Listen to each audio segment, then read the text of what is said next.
புத்தாண்டு பிறப்பையொட்டி புதுச்சேரி ஸ்ரீ மணக்குள விநாயகர் கோவில் விநாயகர் தங்க கவசத்தில் காட்சி அளித்தார். விடியற்காலை முதலே பக்தர்கள் வரிசையில் நின்று விநாயகரை வழிபட்டு சென்றனர். ஆங்கில புத்தாண்டு 2024 பிறப்பையொட்டி புதுச்சேரியில் மிகவும் பிரசித்தி பெற்ற ஸ்ரீ மணக்குள விநாயகர் கோவிலில் அதிகாலை முதலே நீண்ட வரிசையில் காத்திருந்து பக்தர்கள் விநாயகரை தரிசனம் செய்தனர். புத்தாண்டை முன்னிட்டு அதிகாலை 4 மணிக்கு கோவில் நடை திறக்கப்பட்டு மூலவருக்கு சிறப்பு அபிஷேக ஆராதனைகள் நடைபெற்றது. பால், தயிர், சந்தனம் உள்ளிட்ட திரவியங்கள் கொண்டு அபிஷேகம் செய்யப்பட்டு மூலவருக்கு தங்க கவசம் அணிவிக்கப்பட்டு மகா தீபாராதனை காண்பிக்கப்பட்டது. அலங்கரிக்கப்பட்ட உற்சவர் மண்டபத்தில் வைக்கப்பட்டார்.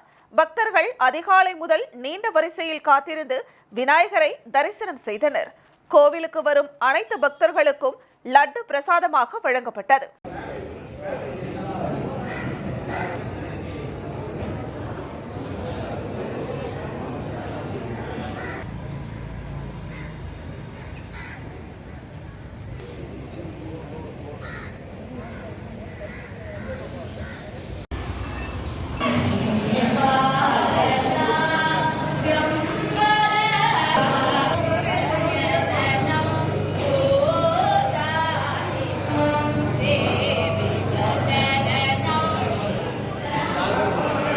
சாமி நமஸ்காரம். புத்தாண்டு வாழ்த்துக்கள்.